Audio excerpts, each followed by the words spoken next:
ഒരു ബുദ്ധിയുള്ള ആൾക്കൊക്കെ മനസ്സിലാവുള്ളൂ. നല്ല കോമഡി ആയിരുന്നു ആദ്യം മുതൽ. ഞാൻ ഗുരുവായൂർ അമ്പലനടയിൽ കണ്ടിട്ട് പിന്നെ ഏറ്റവും കൂടുതൽ ചിരിക്കുന്ന ഈ സിനിമയ്ക്ക് അതാണ്. ഇങ്ങനെ കാരണം എവല്യൂഷൻ ഓഫ് മലയാളം സിനിമയാണ്. ഇങ്ങനത്തെ പല പടങ്ങൾ ഇംഗ്ലീഷ് വന്നിട്ട് നമ്മളെല്ലാം കൈ എടുത്ത് ഭയങ്കര കൊണ്ടി പിടിച്ച്, പക്ഷെ മലയാളികൾക്ക് മോക്യുമെന്ററി എന്ന് പറഞ്ഞൊരു ചാനൽ, പുതിയ ചാനലാണ്, അത് അക്സെപ്റ്റ് ചെയ്യുമോ എനിക്കറിയാം. അടിപൊളി മൂവിയാണ്. നമ്മള് പ്രശാന്തിന്റെ ടൈപ്പ് സിനിമ എന്ന് കണ്ട പോലെ ഒരു മോക്യുമെന്ററി ടൈപ്പ് സിനിമയാണ്. തിയേറ്ററിൽ മസ്റ്റ് വാച്ച് ഞാൻ പറയും. ബ്രില്യൻ മൂവിയാണ്. വർക്കൗട്ട് ആവേണ്ടതാണ്. ഓഡിയൻസ് പറഞ്ഞു, പക്ഷേ ഇന്ന് എല്ലാവർക്കും വർക്കൗട്ടായി. ബ്രില്യൻ മൂവിയാണ്. ഇങ്ങനെ കാരണം എവല്യൂഷൻ ഓഫ് മലയാളം സിനിമയാണ്. ഇങ്ങനത്തെ പല പടങ്ങൾ ഇംഗ്ലീഷ് വന്നിട്ട് നമ്മളെല്ലാം കൈ എടുത്ത് ഭയങ്കര കൊണ്ടി പിടിച്ച്, പക്ഷെ മലയാളികൾക്ക് മോക്യുമെന്ററി എന്ന് പറഞ്ഞൊരു ചാനൽ, പുതിയ ചാനലാണ്, അത് അക്സെപ്റ്റ് ചെയ്യുമോ എന്ന് എനിക്കറിയാം. കാരണം പ്രമേയമൊക്കെ ആൾക്കാർ അക്സെപ്റ്റ് ചെയ്തിട്ടുണ്ട്, അപ്പോൾ ഇതും അക്സെപ്റ്റ് ചെയ്യണം. കാരണം ഇത് കോമഡിയാണ്. അപ്പോൾ ഈ സയൻസ് ഫിക്ഷൻ എടുക്കുമ്പോൾ നമുക്കറിയാലോ, സയൻസും എല്ലാവർക്കും അതാണ്, പക്ഷെ അത് മാറ്റിയിട്ട് ഒരു ഫുൾ കോമഡിയിലേക്ക് നമുക്ക് മനസ്സിലാവുന്ന രീതിയിൽ ഭയങ്കര രസമായിട്ട് ചെയ്താണ്.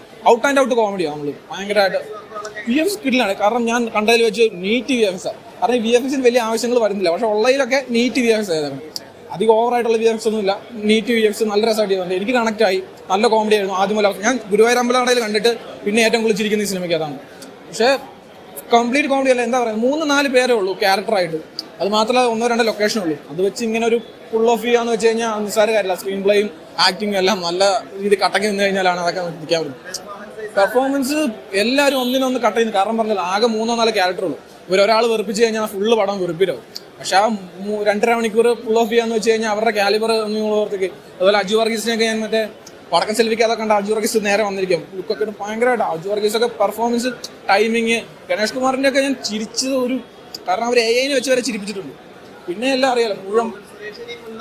ഗോകുൽ സുരേഷിന്റെ പണ്ട് മുതലേ പുള്ളി കോമഡി കൈരഞ്ജനും പ്രത്യേക ഒരു ഇതുണ്ട്.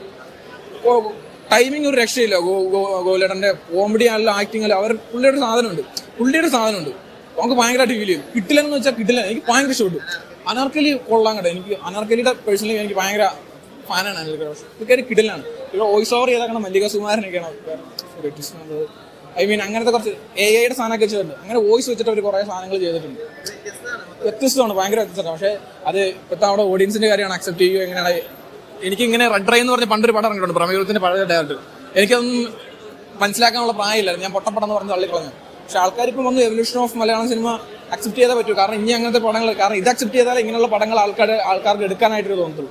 പക്ഷെ കാണണം, കംപ്ലീറ്റ് വെർത്താണ്, സത്യമായിട്ട് വെർത്താണ് വാച്ചുകൾ. അതെന്തായാലും ഞാൻ പറയാം. പൈസ എന്തായാലും പോകത്തില്ല. നിങ്ങളുടെ ഔട്ട് ആൻഡ് ഔട്ട് കോമഡി ആയിരിക്കും. നമ്മൾ മനസ്സ് തുറന്ന് ചിരിച്ച് സെറ്റാകാം. അല്ല ഒരു ഏലിയൻസിന്റെ ഒക്കെ ഒരു എന്റർടൈൻമെന്റ് സിനിമ, അനുഗ്രഹ ജീവി നാട്ടിൽ നിന്ന് 40-ലെ കഥയാണ് പറയുന്നത്. വരാൻ പോകുന്ന അൺപ്രഡിക്റ്റബിൾ കഥയാണ് പറയുന്നത്. ഒരു വ്യത്യസ്ത അനുഭവം. ചിലയിടങ്ങളിൽ ലാഗ് അനുഭവപ്പെടുന്നെങ്കിലും പടം ഇൻട്രസ്റ്റിംഗ് ആണ്. ഒരു ബുദ്ധിയുള്ള ആൾക്കൊക്കെ മനസ്സിലാവുള്ളൂ. ടൈം ട്രാവലാ. ഇപ്പൊ സാധാരണ ടൈം ട്രാവൽ എന്ന് പറഞ്ഞാൽ പുറകിലേക്കാ പോണത്, മുന്നിലേക്കാ പോയിക്കൊണ്ട്. 20 വർഷം കഴിഞ്ഞാൽ നാട്ടിൽ എന്താ സംഭവിക്കാൻ പോകുന്നത്